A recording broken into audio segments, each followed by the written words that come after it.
The bakery was about to close when the woman at the counter asked them to cancel the birthday cake order, her voice completely steady, her hands gripping the edge of the counter just tightly enough that the man standing 3 feet behind her in line noticed before she said another word.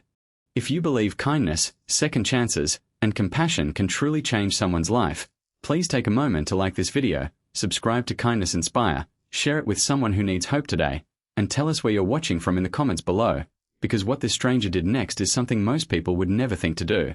His name was Stellan Voss, 41 years old, a high school shop teacher and single father whose Saturday mornings followed a reliable rhythm built around his 9-year-old son Archer's standing list of errands. A list Archer insisted on writing himself each week in handwriting that remained stubbornly illegible despite 2 years of his father's gentle coaching. They had been in this particular bakery, a place called Hollow Birch on the corner of Decatur and 5th in a mid-sized Tennessee city, many times before, mostly because Archer had formed a solemn personal attachment to their blueberry scones that bordered on devotion. Stellan had been next in line behind the woman when she'd walked in ahead of him, and he'd been looking at his phone when he heard her voice drop in that particular way voices do when a person is holding something carefully that might otherwise fall apart. She told the young woman behind the counter that she needed to cancel the custom cake she'd placed under the name Navarro, and that she understood there was likely a cancellation fee and that was fine, whatever it was.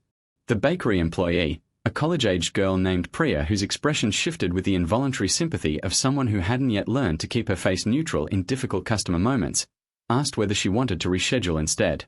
The woman said no. Her voice was calm. Her hands on the counter were not. Stellan put his phone in his pocket. He couldn't see her face from where he stood, only her profile, a woman who appeared to be in her mid-30s, dark hair pulled back, wearing a light grey jacket over a plain white shirt, the kind of outfit that looked like it had been chosen that morning with full intention and had since absorbed the weight of whatever the day had delivered. There was a small boy standing beside her, perhaps 6 years old, holding a dinosaur sticker book against his chest with both arms the way children hold things they've decided are important, his eyes moving between his mother and the woman behind the counter with the watchful attention of a child who understands more about adult conversations than adults generally credit. Priya quietly confirmed the cancellation and began processing the refund. The woman nodded, picked up her bag, and turned to guide her son toward the door. That was when Stellan saw her face, and what he saw wasn't grief or anger or the particular expression of someone in crisis. It was something considerably harder to witness, the face of a person who had made a painful decision with complete composure and was simply moving through the next necessary step.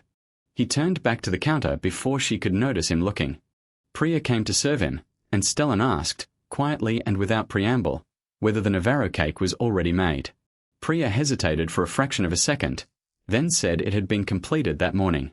He asked what it looked like. She described it, a single-layer round cake decorated with dinosaurs, green and dark blue, with Happy Birthday Marcus written in white across the top. He asked how much it cost without the cancellation fee, and when Priya told him, he handed her his card and told her he'd like to purchase it. Priya looked at him for a moment. He told her he'd figure out the logistics.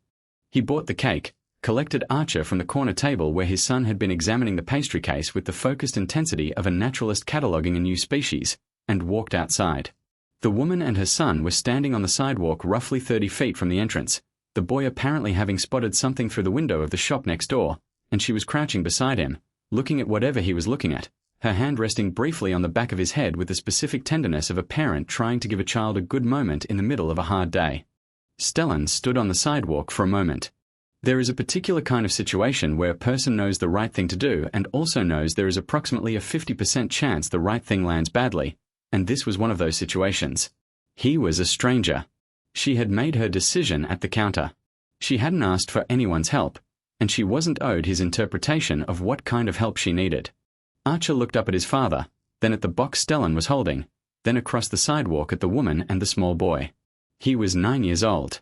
He said, with the directness that 9-year-olds produce when adults are visibly stalling, "Dad, are you going to give them that or not?" Stellan walked over. He introduced himself by name without explaining himself further, which he'd found across 41 years of living was almost always the better approach, and he held the box out toward her and said that the bakery had mentioned the cake was already finished, and that it seemed like a waste to let it go to the back inventory when it had someone's name on it. She looked at the box. She looked at him. She said she hadn't asked anyone to do that. He said he knew that. She said she couldn't accept it from a stranger. He said he understood completely, and that she should feel absolutely free to decline, but that his son had already decided the dinosaur decorations made it the best cake he'd personally seen this calendar year, which was high praise from a child who had strong opinions about cake. The small boy beside her, Marcus, clearly, who was apparently turning 6 that afternoon based on the cake's inscription, had focused on the box with the absolute concentration of a child who has identified something deeply relevant to his personal interests. He said, in a voice that carried more clearly than anyone present had anticipated, that he liked dinosaurs. Archer, standing at his father's side, said that was a good thing to like. If this story is sitting with you right now in a way you weren't expecting, please take a moment to like this video, leave a comment, and subscribe to Kindness Inspire, because the reason this woman cancelled that cake is about to make everything considerably more meaningful. Her name was Renata Navarro, 34 years old, a pediatric occupational therapist who had been the primary support system for her son since his father left 18 months earlier without significant warning or subsequent involvement. She had ordered the birthday cake 3 weeks ago during a stretch of days when her financial situation had looked more manageable than it currently did, after an unexpected car repair and a medical bill from Marcus's allergy testing had arrived in the same week and rearranged her budget in ways she was still quietly recalibrating. The cake wasn't the most expensive item she'd cut that week. It was just the one she'd cut last, and the one that had required her to stand at a counter and say the words out loud. She didn't tell Stellan any of this on the sidewalk. What she said, after a pause that contained several things she didn't say, was that she'd pay him back and he could give her his number. He told her that wasn't necessary. She said it was, to her. He gave her his number. Marcus's birthday party that afternoon was modest, held in the small backyard of Renata's rental house with 4 of his classmates, a sprinkler running on the lawn because the forecast had hit 83 degrees, and a dinosaur-decorated cake that produced in Marcus a reaction of such complete, unguarded delight that 2 of the other children's parents, who had arrived to drop off and stay briefly, found themselves exchanging glances over his head with the specific expression of adults who have just witnessed something they didn't expect to be moved by.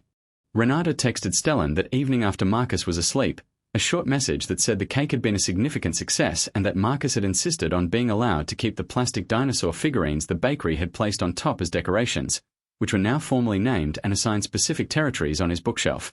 She thanked him, directly and without excessive elaboration, which felt like the right register for 2 strangers who had shared a sidewalk interaction that was larger than the words available to describe it. He replied that he was glad. He asked whether Marcus had a favorite dinosaur. She said he was deeply committed to the Ankylosaurus, which she attributed to what she described as a shared appreciation for creatures that protect themselves effectively without requiring anyone else to do it for them. Stellan read that message twice. They texted intermittently across the following 2 weeks, conversations that moved from Marcus's dinosaur preferences to their respective work lives with the gradual naturalness of 2 people discovering they are interested in what the other person has to say. Stellan told her about teaching shop class to high schoolers who arrived convinced they would hate it, and frequently left having discovered the specific satisfaction of making something with their hands that actually worked. Renata told him about the children she worked with in occupational therapy, about how the smallest gains, a child buttoning their own jacket, holding a pencil with new control, could carry a weight completely disproportionate to their apparent size. He asked if she'd want to get coffee sometime with the kids, framed as an event rather than a date, which felt honest about what it actually was while also being honest about what it might potentially become. She said yes. Before we reach the end of this story, tell us in the comments, what would you have done in Stellan's place on that sidewalk? Because some people reading this right now have been on both sides of that moment, and their answers are worth hearing. The coffee happened on a Sunday morning 3 weeks after the bakery sidewalk, at a place with outdoor seating where Marcus and Archer could see each other across a table without the pressure of being expected to perform friendship immediately. Marcus brought his dinosaur sticker book. Archer brought a small notebook where he kept what he called his running opinions, a categorized list of things he had formed definitive views about, currently running to 47 entries. By the end of the first hour, the 2 boys had compared notes on dinosaurs, determined that Archer's running opinion on the Ankylosaurus was respectful but non-committal and required revision, and relocated to a patch of grass nearby where Marcus was explaining the territorial behavior of various species with an authority that Archer was receiving with genuine interest.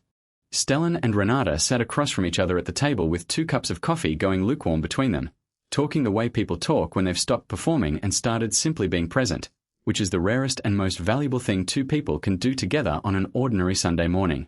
She did eventually pay him back for the cake, on the 3rd time they saw each other, pressing the exact amount into his hand with a look that made clear she needed to do this and that arguing would be the wrong response. He accepted it without arguing, because he understood by then that Renata Navarro had spent 18 months building a life on her own terms and that being allowed to handle her own obligations was not a small thing to her, it was a significant one. He used the money to buy a set of Ankylosaurus-themed birthday candles for a future occasion he was fairly confident, by that point, would eventually arrive.